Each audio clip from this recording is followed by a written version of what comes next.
Tuhan, Shalom, selamat pagi, selamat kita bertemu kembali. Saya bersuka cita boleh berdiri lagi di tempat ini. Jadwal khotbah saya minggu lalu ya sebenarnya, dan harusnya hari ini jadwal khotbahnya Bapak Gembala. Jadi ya saya pikir saya merdeka. Jadi ketika dia tanya, ini mau khotbah, saya bilang enggak, kan jadwal kamu ya. Oh, dia agak kesel sama saya. Sehingga kenapa? Karena bagi saya apa yang sudah saya renungkan yang lalu itu, saya pikir bukan sesuatu yang fresh from oven lagi untuk saya bawakan pagi hari ini. Jadi saya bergumur lagi sampai tengah malam baru selesai ya tadi malam untuk materi saya, walaupun dengan judul yang sama, tapi saya meminta pewahyuan yang baru dari Tuhan. Sehingga anak saya bilang begini sebelum tidur jam 12 lewat ya, 6 menit atau jam berapa tadi malam, Edgar bilang begini, Mama, untung Mama tidak di kapal. Saya bilang kenapa? Kalau Mama di kapal, Mama sudah di perut ikan. Saya hanya ketawa. Pak Dolfi telat ngertinya. Si Edgar ketawain, Papa ini terlambat sih ngertinya. Karena Mama gak mau membawakan firman Tuhan, nanti Tuhan lempar Mama ke perut ikan katanya. Jadi Mama susun khotbah di perut ikan. Puji Tuhan, semua bersuka cita pada pagi hari ini ya. Masih dalam tema besar kita, yaitu tentang identitas ya. Siapakah kita di dalam Kristus? Khotbah saya berjudul, saya tidak ganti, masih tetap judul minggu lalu, yaitu melihat yang tidak kelihatan. Seeing the unseen ya. Melihat hal-hal yang kelihatan itu biasa. Benar? Semua juga bisa melihat karena semua memang diberikan mata untuk melihat. Tapi kalau melihat hal-hal yang tidak kelihatan itu amazing ya. Itu perlu karunia khusus. Kalau dulu saya taunya begitu ya. Waktu dengan pemahaman yang lama itu dikhususkan untuk orang-orang tertentu. Perlu karunia khusus. Ini bukan tentang ramal-ramal ya. Melihat yang tidak kelihatan, bukan dukun-dukun ya, bukan meramal-ramal. Tapi ini adalah satu karunia khusus. Nature-nya orang yang sudah lahir baru adalah memiliki kepekaan tentang hal-hal yang tidak kelihatan, yang rohani. Amin.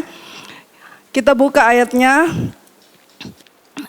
Ayatnya di dalam 2 Korintus 4 ayat 18. Berkata begini, sebab kami tidak memperhatikan yang kelihatan, melainkan yang tak kelihatan. Kenapa?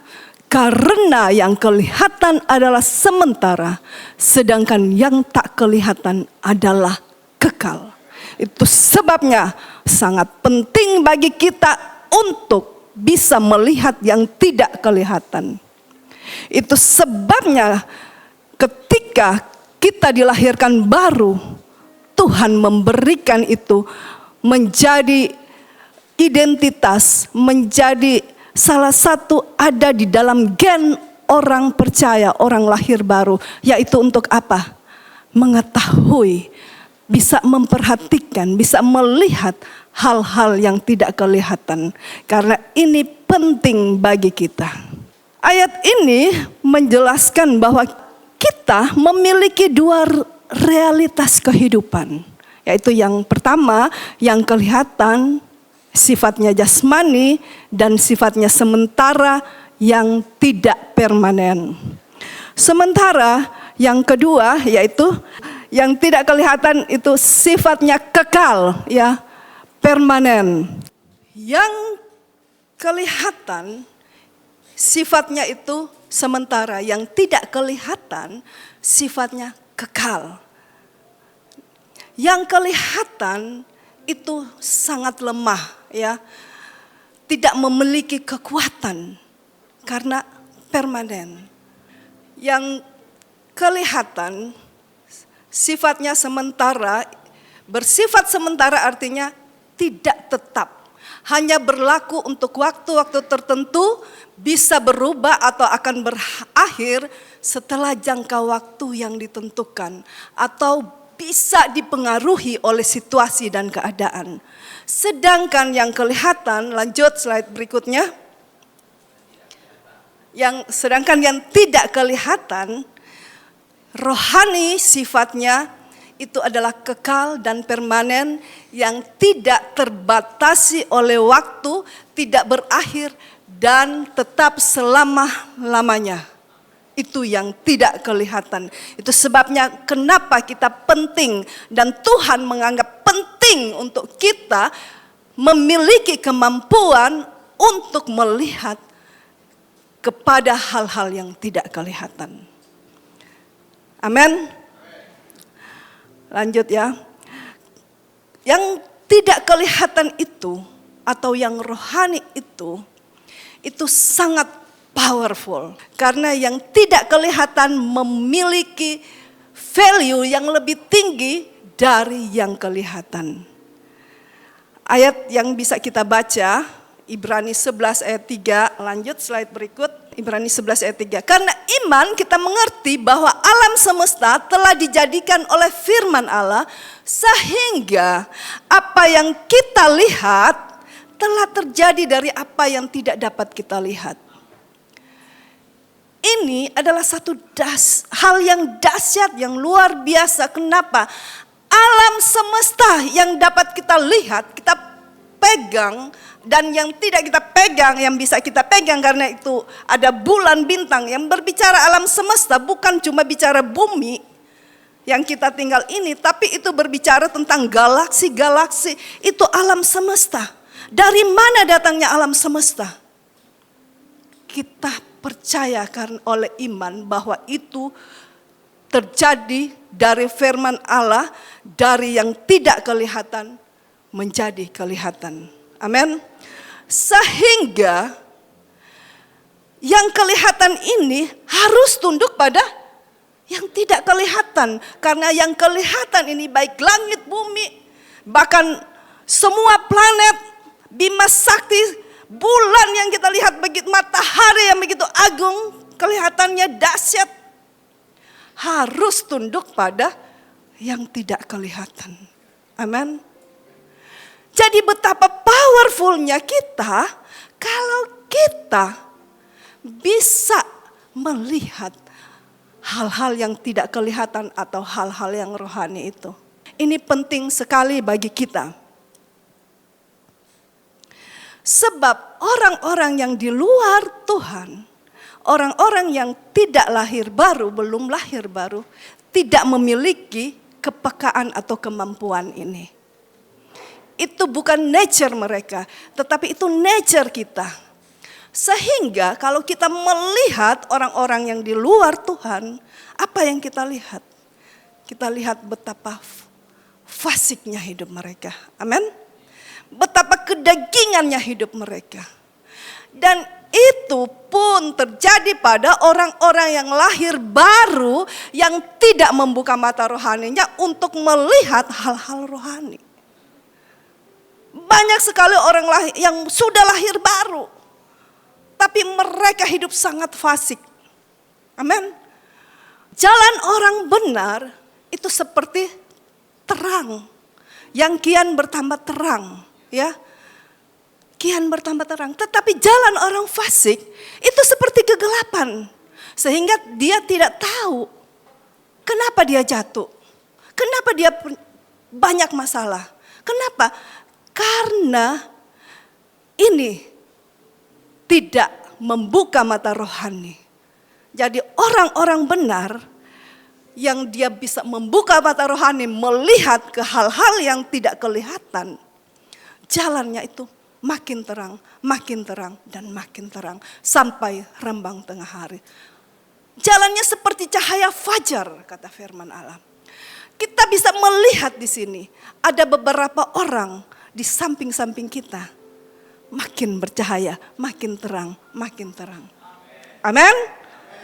Coba bilang di sebelah kiri kananmu dong, ya.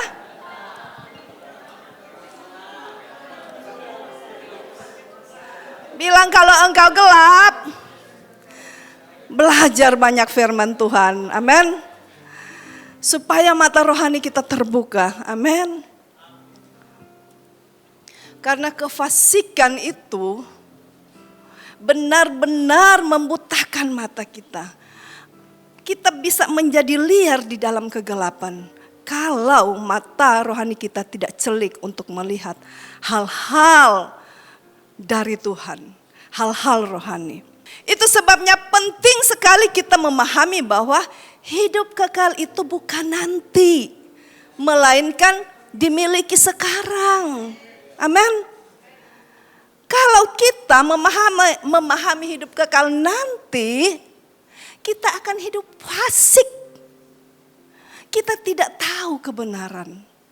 Dan jalan-jalan kita akan gelap dan kita tidak tahu apa yang membuat kita jatuh. Kekekalan itu nyata saat ini. Dan kita bisa melihatnya. Karena itu nature kita yang saya katakan tadi. Sehingga ketika kita mengetahui bahwa kekekalan itu saat ini, kita harus lebih memfokuskan diri kita kepada hal-hal yang bersifat kekal. Karena hal-hal yang bersifat kekal itu menguntungkan kita, menjaga jalan-jalan kita, memerdekakan kita, membuat kita hidup seperti tadi yang saya katakan. Kita bisa lihat ada orang terang, bisa dilihat, bisa diidentifikasi. Ada orang yang gelap. Sampai kita bingung bagaimana membantu orang ini. Karena terlalu gelap hidupnya. Kita datangkan terang kita nggak bisa. Karena dia nggak bisa bawa pulang terang kita. Dia harus punya terang itu sendiri. Jika matamu gelap, maka gelaplah seluruh tubuhmu. Jika matamu terbuka, matamu terang, terang seluruh tubuhmu. Jadi siapa yang harus punya terang itu? Ya kita sendiri. Kalau kita lihat orang kegelapan, kita pengen bantu tapi nggak bisa. Bagaimana kita mau obrak-abrik otaknya ya? Bagaimana kita mau robah pikirannya? Kita nggak bisa. Dia harus merubah dirinya sendiri. Kadang-kadang ya sampai saya mau menyerah ya dengan orang itu. Tapi saya melihat kasih karunia Tuhan itu berlimpah-limpah. Kasih karunia Tuhan turun ke level yang paling rendah dari kehidupan orang itu. Itu Tuhan itu baik. Kenapa? Karena dia mau membawa kita kepada terangnya yang ajaib. Markus 8 ayat 17 sampai 19. Ini adalah satu kisah di mana Yesus lagi berbicara kepada orang-orang, kepada murid-muridnya tentang orang-orang Farisi. Dia berkata kepada mereka untuk berjaga-jaga dan awas-awaslah terhadap ragi orang Farisi dan ragi Herodes. Ya. Nah, kita baca sama-sama ya. Dan ketika Yesus mengetahui apa yang mereka perbincangkan, ia berkata, mengapa kamu memperbincangkan soal tidak ada roti? Belum jugakah kamu faham dan mengerti? Telah degilkah hatimu? Kamu mempunyai mata, tidakkah kamu melihat? Dan kamu mempunyai telinga, tidakkah kamu mendengar? Tidakkah kamu ingat lagi? Pada waktu aku memecah-mecahkan 5 roti untuk 5.000 orang itu, berapa bakul penuh potongan roti kamu kumpulkan? Jawab mereka, 12. Jadi mereka bisa jawab, ternyata mereka lihat ada 12. Tapi yang mereka lihat itu dengan mata jasmani. Mereka tidak pernah memahami, mengerti, memperhatikan hal-hal rohani. Yang Yesus bicarakan adalah hal-hal rohani. Mereka tidak mampu mencerna kata-kata dari Tuhan Yesus. Perkataan-perkataan dari Yesus mereka tidak bisa mencerna. Sehingga ketika Yesus bilang hati-hati dengan ragi orang Farisi, hati-hati dengan ragi Herodes, mereka langsung ingat, tadi kita lupa bawa roti. Ini Yesus ngomong karena kita tidak bawa roti. Mereka mulai berasumsi. Orang-orang yang suka berasumsi karena mereka tidak melihat hal-hal rohani. Mereka melihat pada kenyataan. Suka berasumsi. Banyak sekali orang suka berasumsi. Mereka tersesat ketika mereka berasumsi. Yesus mengatakan, hatimu degil. Ya. Ketika fokus kita, arah mata kita tertuju pada kenyataan, tidak ada roti. Murid-murid bilang tidak ada roti. Tuhan tahu apa yang mereka bicarakan. Dan Tuhan katakan degil. Karena tidak memahami hal rohani. Kalau kita tidak memahami hal rohani, hati kita degil. Kalau kita lambat dalam hal rohani, hati kita degil. Itu sebabnya mari kita belajar kepada firman, minta kepada Roh Kudus supaya hati kita jangan degil. Kenapa? Kalau orang degil itu susah, dikasih tahu, diajar juga susah. Tuhan mau dia berubah, tapi kalau hati degil, orang tersebut tidak akan berubah. Kamu mempunyai mata yang Tuhan maksud bukan mata jasmani, tapi mata rohani. Kalau kita mulai seperti murid-murid Yesus, berkata tidak ada roti. Kita mulai melihat kepada kekurangan, melihat pada ketidakmampuan, fokus kita. Saya mau katakan, kita memiliki hati yang degil. Kenapa? Karena Bapa kita di surga, Dia tidak melahirkan kita ke bumi ini dengan kekurangan. Amin. Bapa kita di surga, Dia menyediakan segala yang kita butuhkan untuk memenuhi kebutuhan kita. Amin. Nah, ketika Yesus mengajak murid-muridnya untuk pergi menyeberang, ya, dan ketika dalam perjalanan Yesus tidur, lalu datanglah taufan, angin yang kencang. Kita melihat murid-murid Yesus masih sama degilnya. Padahal mereka selalu ada bersama Yesus yang selalu berbicara tentang hal-hal rohani. Di TLW kita selalu membicarakan hal-hal rohani. Amin. Dan saya percaya bahwa kita di sini harusnya tidak memiliki hati yang degil. Harusnya kita di sini tidak pernah membicarakan kekurangan. Ketika masalah datang, harusnya kita di sini tidak panik seperti murid-murid Tuhan Yesus. Waktu gelombang datang, taufan datang, apa yang dilakukan mereka? Mereka panik. Mereka berseru-seru, mereka membangunkan Yesus dan mulai lagi asumsinya, Yesus kamu tidur, kamu tidak memperdulikan kita binasa. Kalau kita hanya memperhatikan kepada hal-hal jasmani, yang kita lihat hanya kebinasaan, kekurangan, keterbatasan. Itu sebabnya kita mau melihat kepada hukum yang lebih tinggi, yang kita miliki. Mengikuti identitas kita sebagai anak Allah. Kita memiliki hukum yang lebih tinggi. Kalau kita memiliki hukum yang lebih tinggi, matahari harus tunduk kepada kita. Itu sebabnya Yosua bilang gini, matahari engkau berhenti di sana. Berhenti enggak? Berhenti.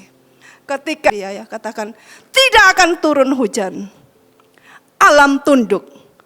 Kenapa? Karena dia memiliki hukum yang lebih tinggi. Dan alam harus tunduk. Amin. Itu kita, itu jati diri kita, itu identitas kita. Tetapi kita hidup dalam keraguan-raguan. Kita melihat semua kekurangan. Kekurangan kita, kekurangan dia, kekurangan duit, kekurangan dan kekurangan itu kalau kita lihat pada kenyataan. Tetapi puji Tuhan, pada siang hari ini Tuhan memberikan remah kepada kita. Bahwa seharusnya kita bisa melihat kepada hal-hal yang tidak kelihatan. Hal-hal yang rohani. Yang walaupun tidak tampak. Tetapi itu powerful. Itu ada, itu eksis dan itu nyata. Amin. Yesus, dia tahu dari mana dia datang. Amin. Sehingga ketika gelombang datang, taufan datang, Yesus tidur. Kenapa? Karena alam, taufan, ombak tidak bisa membahayakan Yesus. Amin. Kita dapat berkata hal yang sama seperti Yesus. Bahwa apapun di dalam dunia ini tidak bisa membahayakan saya. Kenapa? Karena kita sama seperti Yesus. Ada di dunia ini tetapi bukan berasal dari dunia ini. Amin. Kita berasal dari kekekalan. Kita memiliki apa yang lebih kuat dari dunia ini. Kita memiliki apa yang lebih tinggi value-nya dan kuasanya dari alam semesta. Wow, itu sebenarnya identitas kita. Tetapi kita hidup seperti memiliki mental pengemis, memiliki mental kurang, memiliki mental yang tidak punya apa-apa, tidak punya tenaga, tidak punya kekuatan. Mari pada siang hari ini firman Allah semoga membangkitkan kita, menguatkan iman kita. Amin.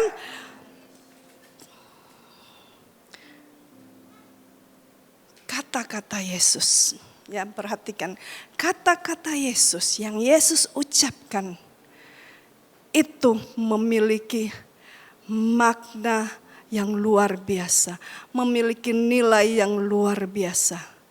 Karena Yesus berkata dari realitas yang lebih tinggi.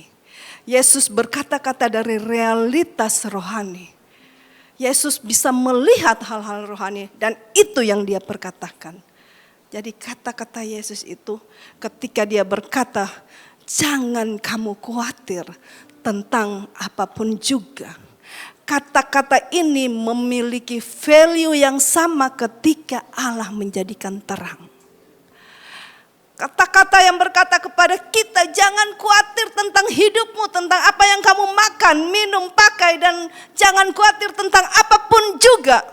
Memiliki power yang sama dengan Allah ketika dia berkata, jadilah terang, maka terang pun jadi. Makanya kita perlu percaya pada kata-kata, pada perkataan Yesus. Apa yang hidup menjadi rema? Kita baca, kita mulai melihat bahwa kata-kata itu memiliki nilai yang sama dengan ketika Yesus berkata, jadilah tanaman, jadilah tumbuhan. Tapi mengapa kita ragu dalam hidup ini? Karena kita tidak tahu kebenaran. Hanya kita takut tidak ada roti, sama seperti murid-murid Yesus. Tapi kalau kita tahu kebenaran ini, maka kita tahu firman Allah berkata, bukan dari roti saja kamu hidup, tetapi dari setiap perkataan yang keluar dari mulut Allah. Yang mempunyai nilai kekekalan, yang mempunyai power yang sama dengan penciptaan. Yang mempunyai power yang sama ketika dia memanggil alam semesta keluar dari yang tidak terlihat menjadi terlihat. Kita bisa pegang perkataan Yesus. Kita bisa hidup dari perkataan Yesus, bukan dari roti saja. Oh, ini sangat powerful buat saya, sangat menguatkan saya.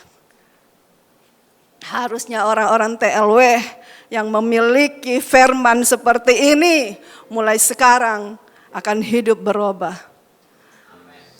Akan lebih melihat kepada pandangannya, fokusnya kepada hal-hal yang tidak kelihatan, yang memiliki nilai yang lebih tinggi, hukum yang lebih tinggi. Sehingga hukum di dunia nyata ini, alam semesta ini harus tunduk. Lanjut ya. Sekarang saya mau bertanya, realitas mana, realitas apa yang sedang berbicara dalam hidup kita? Realitas apa hukum apa yang sedang berbicara keras kepada kita? Apakah hukum kekurangan? Apakah hukum-hukum atau realitas kenyataan yang berbicara sehingga kita terpuruk, ataukah hukum-hukum Allah, hukum yang lebih tinggi itu, sehingga kita tahu saya tidak akan pernah kekurangan satu pun yang baik. Sehingga kita tahu bahwa Allahku yang memenuhi kebutuhanku menurut kekayaan dan kemuliaannya. Kenapa firman Allah bisa menulis bahwa Allah yang memenuhi kebutuhan hidup kita? Karena mengapa Yesus berkata jangan khawatir, Bapamu di surga tahu. Karena Yesus bisa melihat penyediaan untuk setiap kebutuhan kita. Kita saja yang tidak bisa melihat. lanjut ya.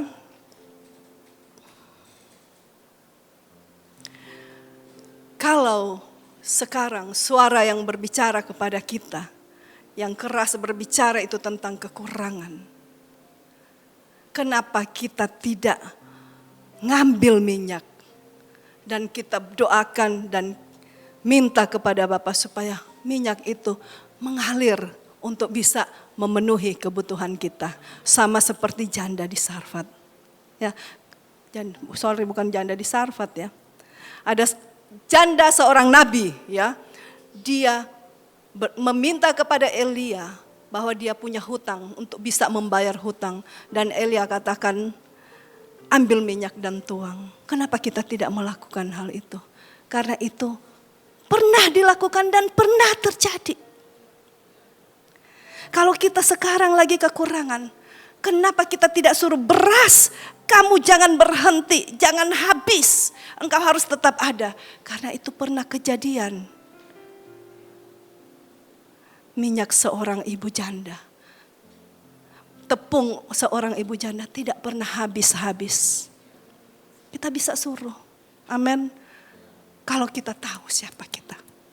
Kalau kita tahu identitas kita. Yang membatasi semuanya itu adalah iman kita. Ketidakpercayaan kita. Ya.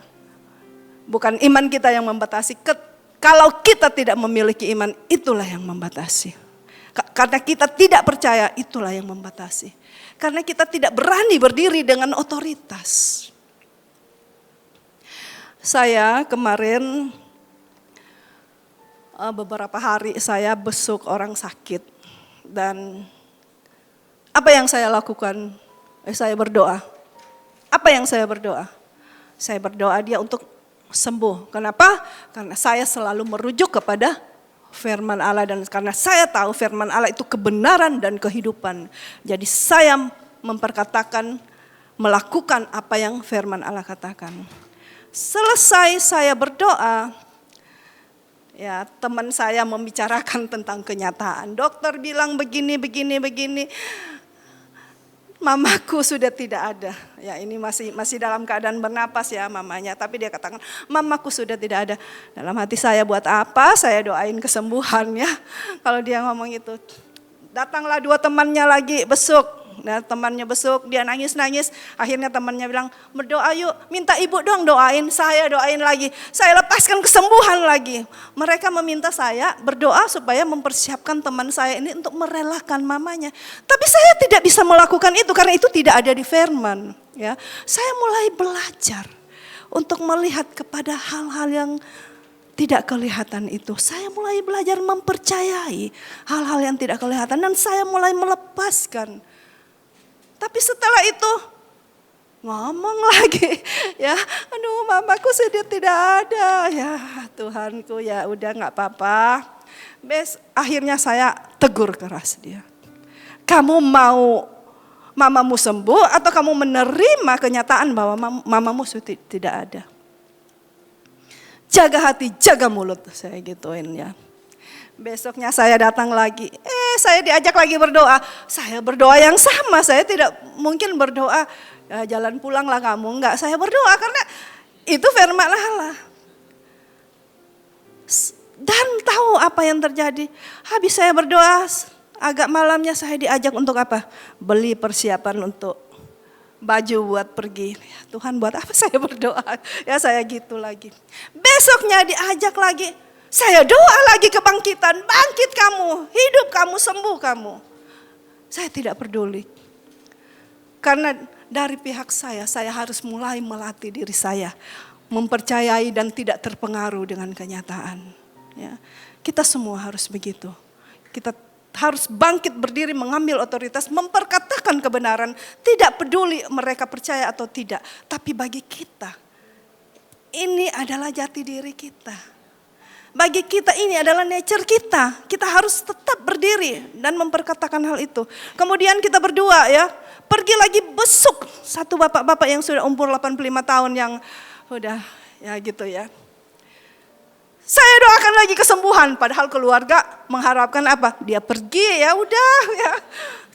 Tapi saya lepaskan, engkau sembuh di dalam nama Yesus. Karena bilur-bilurmu sudah menyembuhkan kamu. Kalaupun engkau pulang ke Bapa, engkau pulang dalam keadaan sembuh. Saya doakan begitu. Karena ini nature saya mulai belajar. Ya, mari jemaat Tuhan, kita mulai belajar. Kita mulai merujuk kepada firman Allah. Yuk lanjut. Sekarang kan lagi ribut-ribut ya, demo. Tetapi kita ya, kemarin itu adik saya bilang begini, nih tolong dong supaya anak saya pulang ya. Udah anaknya pulang, terus dia bilang ini, Nini berhikmat ya gitu. Apa Nini gak mau pulang? Dia lembut sekali ya adik saya, dia gak mau menyinggung, dia lembut sekali. Nini pakai hikmat, apakah Nini gak mau pulang, gak mau beli tiket sama-sama? Saya bilang, saya seorang gembala. Kalau saya berangkat, jemaat saya bagaimana? Haleluya. Gembala yang baik menyerahkan nyawanya. Haleluya. Yang satu juga WA saya kan seperti itu. Dia WA saya, Cici gak pulang, anak saya sudah pulang. Saya bilang, saya seorang gembala. Ya itu dia katanya. Apa yang saya contohkan kepada jemaat, tapi lebih dari itu. Saya melihat bahwa firman Allah berkata bahwa Tuhan menyuruh malaikat-malaikat menjaga kita, menatang kita sekalipun kita jatuh. Bayangkan, imajinasikan, melihatlah malaikat itu datang menolong kita. Ketika kita dalam ketakutan ya, kalau benar-benar itu terjadi. Anak saya, ya saya tanya, Gar, kamu mau jalan? Iya. Kalau kenapa-napa sama kamu, kena demo gimana kamu? Ya gitulah. Saya bilang, kamu harus berkata, Tuhan butakan mata orang-orang ini. Ya juga ya, boleh juga katanya. Ya, itu yang dilakukan oleh Elisa ya. Yuk kita buka dalam 2 Raja-Raja 6 ayat 21 sampai 23. 2 Raja-Raja 6 ayat 15 sampai 18. Ketika pelayan abdi Allah bangun pagi-pagi dan pergi keluar, maka tampaklah suatu tentara dengan kuda dan kereta ada di sekeliling kota itu. Lalu berkatalah bujangnya itu kepadanya, celakalah Tuhan, apa yang akan kita berbuat? Jawabnya, jangan takut, sebab lebih banyak yang menyertai kita daripada yang menyertai mereka. Elisa, dia bisa melihat. Saya yakin dia tidak matanya buka mata dan lihat begini. Tidak. Tapi dia bisa melihat dengan mata iman. Bahwa ada tentara malaikat yang menjaga dan melindungi dia. Tapi karena ketakutan hambanya Gehasi, maka Elia katakan apa? Bukalah mata bujang ini. Dan seketika itu dia melihat. Ya, dia melihat tentara Allah. Ada. Di mana tampaklah suatu tentara dengan kuda dan kereta ada di sekeliling kota itu. Wah, ketika hal itu terjadi, tidak ada lagi ketakutan. Kita bisa rest in God. Jadi bagaimana caranya kita bisa rest in God? Yaitu kalau mata rohani kita terbuka dan bisa melihat pertolongan daripada Tuhan. Dari yang tidak kelihatan itu nyata sekali. Dan itu lebih powerful. Itu yang menyertai kita itu lebih banyak daripada yang menyertai mereka. Dan ada ayat lanjutnya ya yang saya jadikan rema. Ketika mata rohani kita terbuka, Tuhan bukan hanya memberikan pertolongan, tapi Tuhan memberikan hikmat untuk menyelesaikannya. Nah, Elisa mendapatkan hikmat bagaimana supaya perang ini berhenti.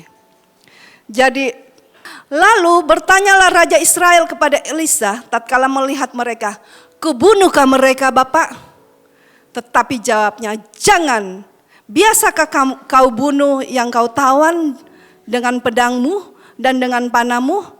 Tetapi hidangkanlah makanan dan minuman di depan mereka supaya mereka makan dan minum lalu pulang kepada tuan mereka.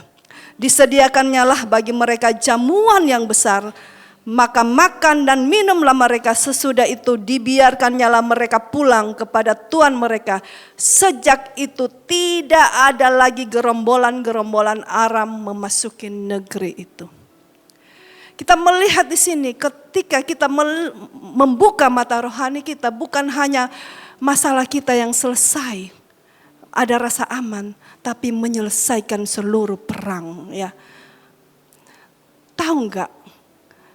Orang-orang yang kedagingan, yang hanya melihat pada kenyataan, bergerak, merespon kenyataan, mendasarkan hidup mereka pada kenyataan, dia seperti raja ini. Kubunuhkah mereka, Bapak? Ya. Kalau kita kedagingan, kita akan melawan perang dengan perang. Benar? Melawan caci maki dengan caci maki. Ketika suami marah, kita lawan dengan marah juga. Emang cuma lu yang bisa marah, gue juga bisa. Benar? Itu tidak akan menyelesaikan perang. Tapi kalau kita melihat, mata rohani kita terbuka, kita akan memiliki hikmat bagaimana menyelesaikannya.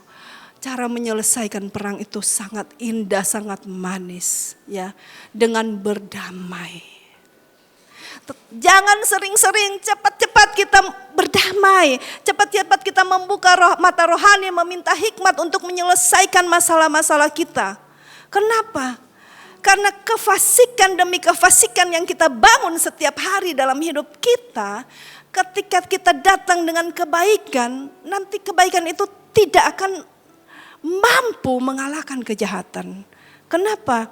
Kalau kamu di rumah marahnya setiap hari habis-habisan, ketika kamu berbuat baik, kebaikan itu sudah tidak mampu menutupi kefasikan-kefasikan yang kita buat. Benar? Sehingga membutuhkan kerja keras, kerja lebih keras lagi. Tetapi ketika kita selalu menaburkan kasih, melaburkan hal-hal rohani dalam keluarga kita, maka keluarga kita akan penuh dengan damai sejahtera. Kita mendapatkan hikmat dari Tuhan. Kita tidak perlu bekerja keras untuk supaya keluarga kita baik-baik saja, supaya anak-anak kita baik-baik saja.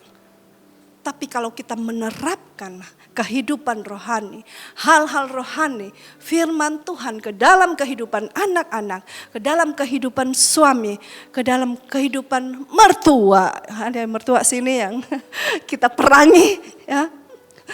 Tidak ya? Kita selalu menaburkan kebaikan. Karena apa? Karena kita orang-orang rohani. Kalau kita bekerja dalam kasih, kita mengalirkan kasih, kita tuai apa? Kasih. Kita tuai semua hal manis, semua hal baik, semua hal mulia, semua hal indah dalam hidup kita. Jangan kita jadi fasik. Jangan kita balas kejahatan dengan kejahatan. Jangan kita balas perang dengan perang. Jangan juga kita yang mulai peperangan. Apalagi seorang kepala keluarga harus memulai peperangan dengan istri, dengan anak. Sementara firman Allah katakan apa? Dari kepala minyak mengalir, dari kepala urapan mengalir, dari kepala berkat-berkat mengalir. Amin. Kalau kita memiliki kepala yang selalu ada urapan, selalu ada berkat mengalir. Diberkatilah rumah tangga kita, happy-lah hidup kita, rukunlah hidup kita. Itu yang nama kerajaan Allah ada di bumi. Amin. Puji Tuhan, Tuhan Yesus memberkati.